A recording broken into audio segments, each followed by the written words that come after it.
Hello जी, राम राम जी। कैसे हो आप सब? मैं उम्मीद करती हूँ आप सब अच्छे होंगे। मैं भी ठीक हूँ। और चलो करते हैं काम की शुरुआत। पहले इसी गाय का निकाल लेती हूँ, बाकी दूध तो थोड़ा सा ही देती है। कुछ टाइम बाद जो है ये बच्चा देने वाली है।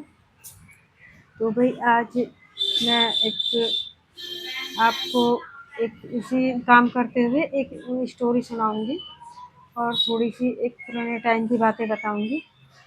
तो पुराने समय में क्या होता था ना कि पुराने समय में कहा जाता था कि अगर शादी के लिए लड़की देखने जा रहे हो तो उसकी माँ को देखना, तो उसका आचार और व्यवहार देखना कि कैसा है। मैं इस बात से काफ़ी हद तक सहमत भी हूँ, क्योंकि जो लड़की अपनी माँ के साथ 10, 15, 14 साल गुजारती है उसके अंदर 80% माँ के गुण विस्तारित हो जाते हैं। फिर वो लड़की आगे के जीवन में ज़रूरत अनुसार माँ के नक्शे कदम पर अनुसरण करने लगती है। इसीलिए इस बात का ध्यान रखा जाता है, क्योंकि मेरी भी मम्मी कहती थी कि कैसे कहते हैं कि देखेगी बाप घर और भुगतेगी आप घर। जो संस्कार बेटी अपने माँ बाप के घर देखती है, जो ऊंच नीच सीखती है, वही सब फिर अपने ससुराल में अपने ससुराल वालों के साथ वैसा ही व्यवहार करती है। तो भाई देखो, हमने तो इस तरह का कभी ना करा ना। हमने तो अपना बहुत अच्छे से सारा काम करा और कभी ना किसी से बदतमीजी करी, चाहे वो ससुराल वाले थे चाहे कोई भी थे। तो हमने कभी अपने जो बड़े बूढ़े थे, अपने घर वाले थे, उनका कभी भी अनादर नहीं होने दिया। तो भाई उसी प्रकार जब लड़की वाले लड़का देखने जाते हैं तो उनके पिता को बड़े ध्यान से देखा जाता है, क्योंकि जिस घर में हमारी बेटी ब्याई जाती है उस घर के बड़े बुजुर्ग मर्यादित ना हो तो घर तबाह होते समय नहीं लगता। तो पुराने समय में ठीक कहा जाता था कि भाई अगर लड़की के जा रहे हो देखने तो काफ़ी हद तक उससे उसकी माँ के आचरण देखो, उससे अता पता करो। पहले क्या होता था कि नाई ब्राह्मण होते थे, वही रिश्ते लगाते थे और वो सारी चीज़ें जानते थे कि भाई किस घर में किस परिवार के साथ, क्योंकि जितना उन्हें अता पता था उतना किसी को नहीं होता। उनका हर घर में आना जाना होता था भाई काम ब्राह्मणों का पूजा पाठ के लिए ना, इनका काम करने के लिए। तो इसलिए पहले के टाइम में जो है यही कहा जाता था, बड़े बूढ़े यही कहते थे कि भाई बेटी को अगर पसंद करने जा रहे हो तो उसकी माँ का चाल चलन देखो कि माँ का बर्ताव कैसा है, क्योंकि माँ के ही गुण बेटी में 80%, तकरीबन मान लो 70 से 80% माँ के ही गुण होते हैं। और फिर उसी प्रकार जब लड़का देखने जाते हैं तो कहते हैं कि भाई लड़के के पिता को देखो, क्योंकि इस प्रकार पुराने रीति रिवाज अच्छों के लिए ही बने थे। आजकल समय बदल गया है, आजकल माएँ भी नौकरी पेशा पेशा करने लगी हैं, लेकिन उनके काम करने से उनके संस्कारों में कमी नहीं आती। आज भी अगर हम पैसे के लालच में लड़की या लड़के का चुनाव ना करके उनकी पुरानी बातें बताएँ तो गौर करें तो आज भी आप सुखी रह सकते हैं। आज भी आप देखें कि लड़की की माँ कितने सलीके से मेहमान नवाज़ी करती है, अपनी भाषा का प्रयोग करती है, सबके बीच में अपनों को कैसे ट्रेड रखती है, उसकी सोच कैसी है। लेकिन हम ऐसा नहीं करते, केवल लड़की का पैकेज कितना है यही पूछ कर रिश्ता तय कर लेते हैं। लड़की ने कितनी पढ़ाई करी है, लड़की क्या कर रही है। जब हम लड़का देखने जाते हैं तब भी यही करते हैं। बस इसी वजह से समाज का बेड़ा गर्क होता जा रहा है। कुछ नागवार लगे तो माफ़ कीजिए, क्योंकि बहुत से लोग क्या करते हैं कि सिर्फ ये देखते हैं कि भाई पहले क्या था कि देखते थे कि घर खानदान कैसा है, लोग कैसे हैं और भाई उनका आचरण कैसा है। लेकिन अब क्या देखते हैं भाई प्रॉपर्टी कितनी है, लड़का कमाता कितना है और किराया कितना है, नौकरी सरकारी है। सारी चीज़ें ये सब चीज़ें देखते हैं, ये नहीं देखते कि भाई घर खानदान मर्यादित। और फिर लड़कियों को क्या सिखा के भेजते हैं, हमें ये चाहिए हमें वो चाहिए। ये हमारे तो 1 रुपये का रिश्ता है, तो 1 रुपये के रिश्ते की कोई बात नहीं, 1 रुपये से कोई अमीर नहीं हो जाता, ना ही किसी के लेने देने से पूर्ति बढ़ती है। पर कम से कम बेटियों को इतने संस्कार तो सिखा के भेजें कि ससुर को कैसे पेश आना है, सास की कैसे इज्जत करनी है, किस टाइम सोना बैठना है, क्या काम कैसे करना है। लड़कियों को भी तो कुछ सिखाएं समझाएं कि सारी बस उन्हें प्रॉपर्टियाँ ही बता दें, उन्हें सिर्फ ऑर्डर ही करें ये चाहिए वो चाहिए, ये देखना है। और अपनी लड़की में एक भी क्वालिटी नहीं देखनी। तो भाई मैं तो इन सब के खिलाफ हूँ कि ना मैं दान दहेज के पक्ष में हूँ और ना ही मैं इस तरह के कि भाई इतनी प्रॉपर्टी चाहिए, इतना किराया चाहिए, ये चाहिए। देखो हमारे यहाँ कहा जाता है कि पूत सपूत तो क्यों न सींचे, पूत कपूत तो क्यों न सींचे। अगर सपूत होंगे तो खुद कमा लेंगे, और कपूत रहेंगे तो तुम चाहे जितना कमा के दो सारा बर्बाद हो जाएगा। तो भाई आजकल लड़की वालों ने भी जो है कुछ ज़रूरत से ज़्यादा ही माहौल ख़राब कर रखा है। वो बेटियों को अच्छी शिक्षा संस्कार दे के ही नहीं भेजते, और सबसे बड़ी बात मैं कहूँगी कि इस मोबाइल ने सबका बेड़ा गर्क कर दिया। जो हर छोटी-छोटी बातें माँ-बाप से शेयर करती हैं, माँ-बाप को सब कुछ पता होता है। पहले के टाइम में क्या होता था कि 6-6 महीने पे आना-जाना होता था। अगर घर में कोई ज़रा-मरा सी बात हो भी गई, या छोटी या बड़ी भी क्यों नहीं हो गई, घर वालों तक वो पहुँचती नहीं थी, तब तक बात आई गई हो जाती थी। लेकिन अब जब से फ़ोन चले हैं, भई क्या बन रहा है, क्या खा रहे हो, उसने ये कहा, उसने वो कहा, इन चीज़ों से इतना विवाद हो गया है ना, और इन्हीं ने सारे शिक्षा संस्कार खत्म कर दिए हैं कि ना लिहाज़ सलीके से घर में काम होते हैं, ना ही भाई किस तरह से पेश आना है। वो बस फ़ोनों में देखना, फ़ोनों, अरे फ़ोनों वाले से तुम बराबरी करो कि अपने घर बर्बाद इसी तरह कर लोगे। तो भाई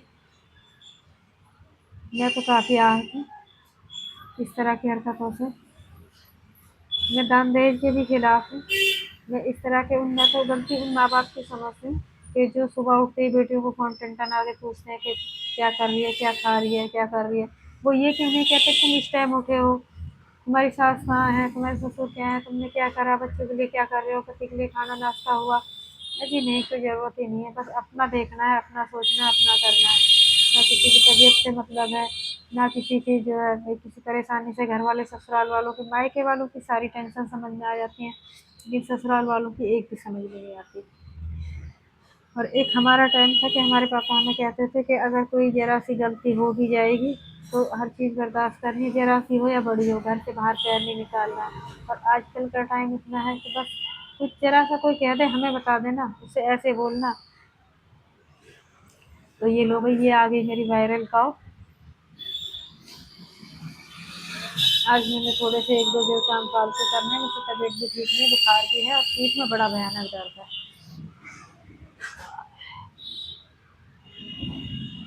इस गाय का तो पूरा सिलसिला देखना, इसकी हरकतें देखना। ये लो भाई, बच्चे जाते हैं स्कूल, बेटा उठा नहीं है। जिस दिन उठता है उसी दिन जो है गाय ने अभी लात वात चलाई दूध निकालने के लिए, तो रस्सी उसके पैरों में ही रह गई। एक छोटा सा पाइप है, उसे डराने के लिए रखते हैं कि थोड़ी सी डर झपक जाए, लेकिन ये किससे डरती है तो हमें डरा के छोड़े। ऐसी लात खड़का देगी, तो इतनी कस के लात मारेगी कि दूर जा गिरेगा सामान भी, बाल्टी भी दूर फेंक जाएगी। और देखना अभी कैसे लात चलाएगी। जब तक आधे से ज़्यादा दूध निकलेगा, जब तक शांत खड़ी रहेगी, और उसके बाद फिर पैर चलाना शुरू करेगी। और पैर भी ऐसे चलाएगी जैसे इंजन स्टार्ट हो गया हो, रुकने का नाम नहीं लेगी। आधे से ज़्यादा दूध निकल जाता है बिल्कुल रिलैक्स होके, और जैसे ही आधा दूध निकल के ख़त्म हुआ और जितना पॉकेट में दूध होता है सारा दूध वापस सुर-सुर करके वापस जाने लगता है, और पता चलता है कि भाई दूध वापस जा रहा है। और बस सारा दूध अंदर समेट के, और बिल्कुल इतनी खतरनाक ऐसे लात चलाएगी करंट की तरह,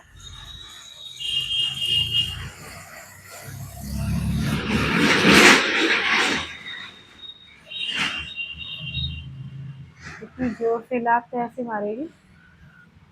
और एक तो मेरा हाथ भी दुखने लगता है कि 3 थनों में दूध हल्का है और 1 थन में ज़्यादा है, और उसके साथ बैलेंस बनता ही नहीं है। अगर उसको कंटिन्यू निकालते रहो तो ठीक है, जैसे ही उसमें थोड़ा-सा इससे यूँ फ़र्क लगा कि भई ये हाथ रुक गया, तो वैसे ही इसके शरीर में हलचल शुरू हो जाती है। 1 थन ज़्यादा बड़ा है और उसी में दूध ज़्यादा आता है, और उसी की वज़ह से सारी दिक्कत होती है।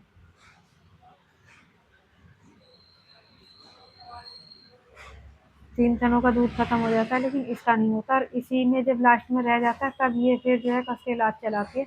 अभी तो इत्मीनान से खा रही है आराम से, और पता भी नहीं चलने देती कि किस टाइम लात एकदम चला देगी। अब तो इसके नीचे से उठना भी भारी हो जाता है, इंसान संभल ही नहीं पाता। पहले तो खाली पैर पैर देखो, पहले तो खाली पैर पैर चलाती थी, अब तो आगे को भागती है, और आगे को भी ऐसा भागती है अब वहाँ से उठना भारी हो जाता है। ये लो भाई, अब मैंने चौकी कर दी एक तरफ और बाल्टी भी रख दी। अब दूध अभी काफ़ी है, कम से कम 2-2.5 किलो दूध इसके नीचे बाकी है। और ये मैंने एक मग्गा ले लिया, लीटर का मग्गा है। और थन को पकड़ने ही नहीं देती, एक बार छूट जाए कंटिन्यू अगर जब तक निकालते रहो ठीक है, जैसे ही काटना छोड़ा इसे चाहे जैसे डराओ कुछ भी करो, ये नहीं डरने वाले। और जितना इसकी पॉकेट में दूध रह जाता है वो फिर अगले टाइम उतना ही दूध फिर कम हो जाती है। तो ये देखो,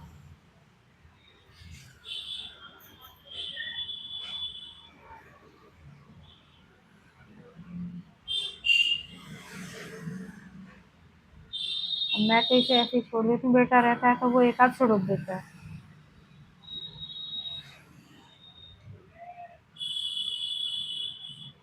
अभी 1-1.5 किलो दूध इसके नीचे रह गया, देखो थानों में दूध है। और फिर इतना ही दूध फिर शाम को कम हो जाएगा। ये देखो, मुझे उठने तो बिल्कुल देती ही नहीं है, इतना मौका नहीं लगता कि बाल्टी लेके आदमी उठ जाए।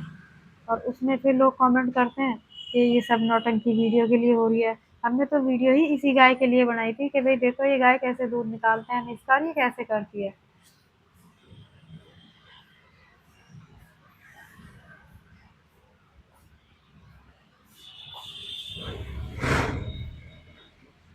जैसे इंजन स्टार्ट हो गया उस तरह की इसकी स्पीड होती है।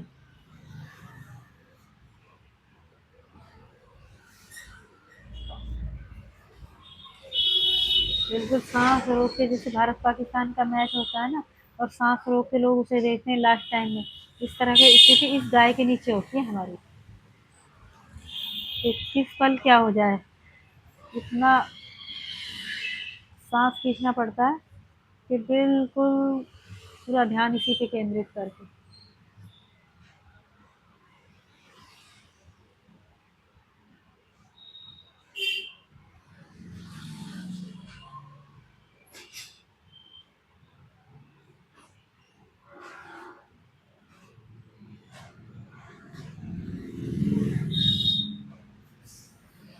ये देखो, सारा दूध निकल जाएगा, तकरीबन 7-8 लीटर दूध है।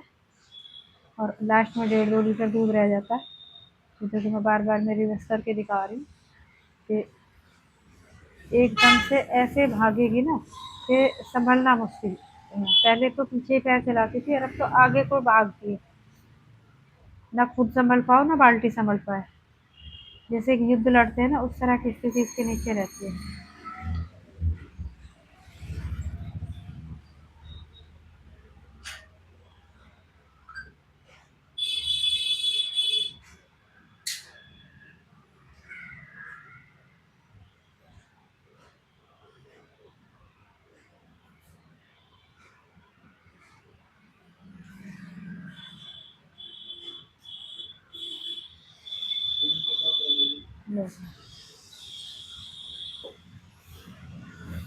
चौकी से मारा, हाथ से धमकाया, लेकिन जब इसे ये जब एक बार फूटने लगती है ना, तो बस फिर इसका रुकना मुश्किल है।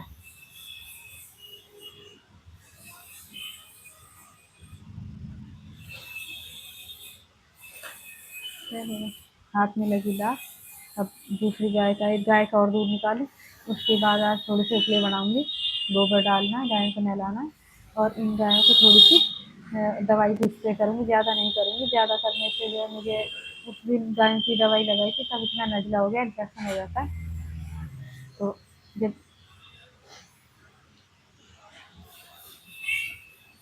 देखो, अब मेरी लास्ट गाय रह गई, इसका दूध निकाल दूँ और उसके बाद गाय को नहलाऊँ।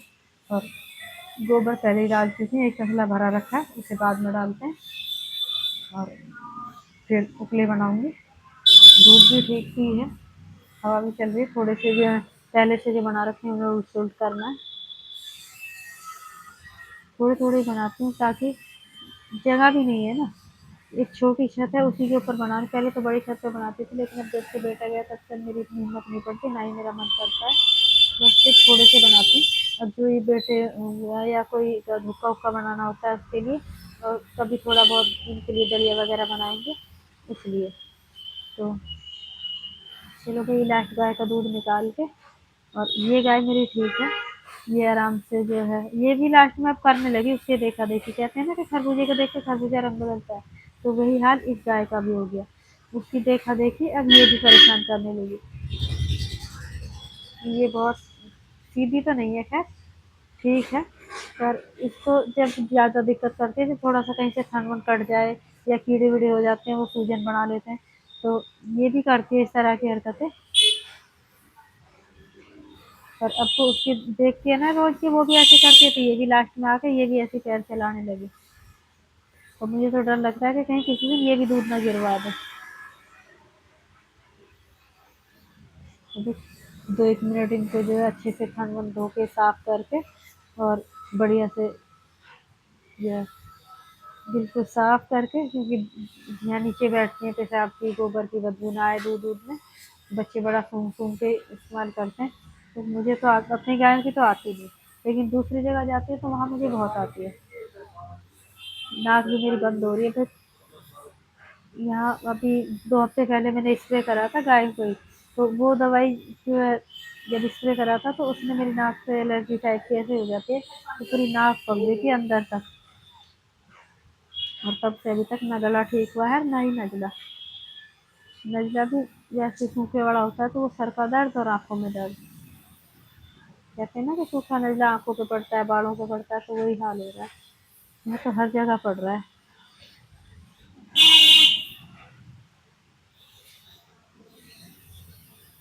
गर्मी इतनी भयानक हो रही है ना, तो पसीना सूखने का नाम नहीं। और यहाँ इन गायों के नीचे 2-2 पंखे भी चल रहे हैं, एक आउटर भी लगा हुआ है ब्लैक फैन का, और दोनों टाइम इन्हें नहलाते भी हैं। सफाई का पूरा ध्यान रखते हैं, और फिर भी इन्हें छोटे छोटे कीड़े हो ही जाते हैं। अभी 15 दिन हुए नहीं दवाई लगाए, और फिर कहीं कहीं जो है लग रहे हैं मेरे को कि फिर इनको कीड़े आ गए। अभी बेटे को कह रही हूँ थोड़ी सी दवाई बना दे, और मैं जब तक दूध निकाल लूँ उसके बाद गोबर उठा के और गाय को नहला के फिर वो दवाई स्प्रे कर दूँगी। और दवाई स्प्रे करने के बाद फिर उपले भी बनाने हैं मुझे।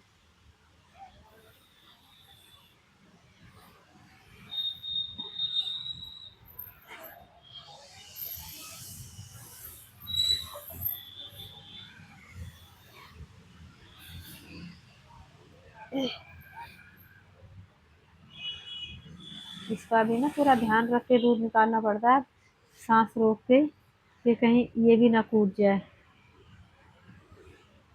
इसके भी क्या है कि जब बेटे के यहाँ चूचे देने गए थे, एक दिन दूध नहीं निकला था, तो उसी वजह से जो है इनकी सब की जड़ में दबाव और इन्फेक्शन टाइप का हो गया था, तो उसी से ये काफ़ी दुखी करने लगी हमें।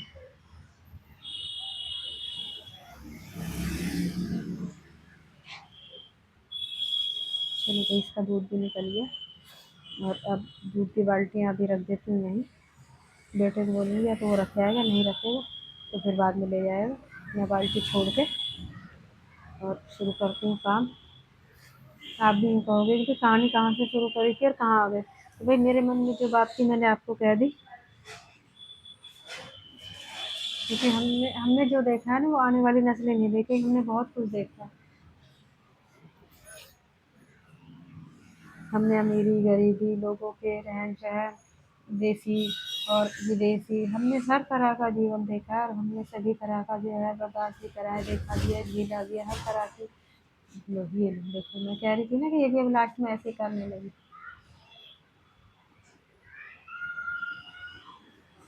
ये भी जो है टूट जाती है, इसे भी इनकी देखा देखी ना, इसे भी खरबूजे का रंग चढ़ गया इसके ऊपर भी।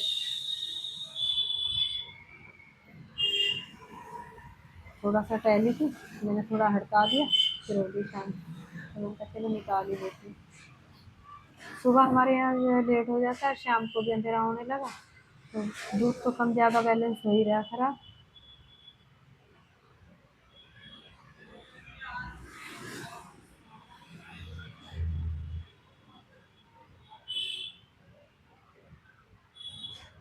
जो मेरे से ज़्यादा देर बोला नहीं जाता, मेरे सर में है भयानक दर्द।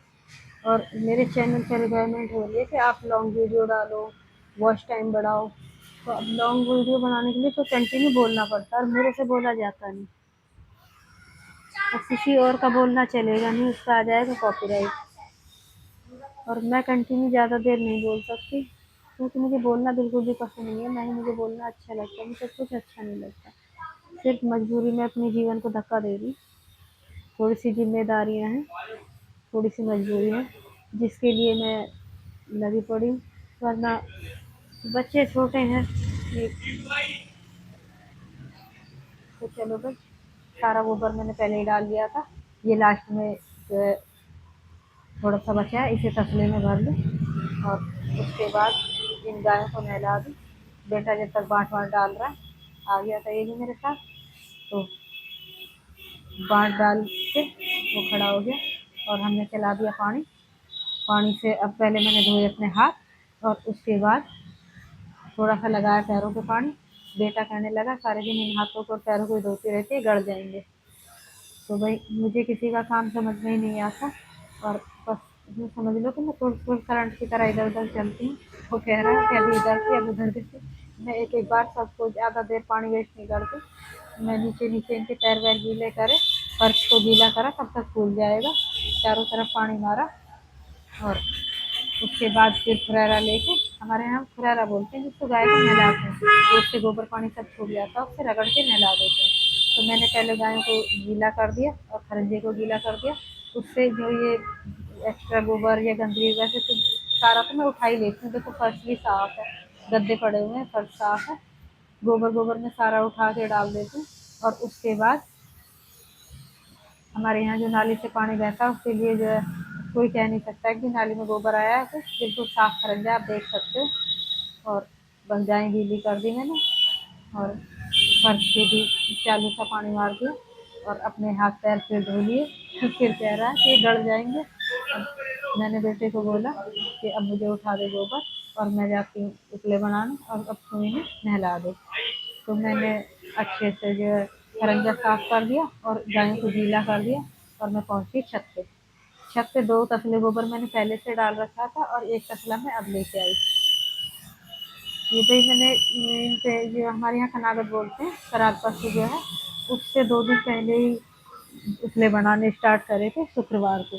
तो जैसे ही मैंने शुक्रवार को उपले बनाए थे और संडे को पूर्णिमा वाले दिन इतनी बारिश हुई कि मेरे सारे उपले बह के और ख़राब हो गए।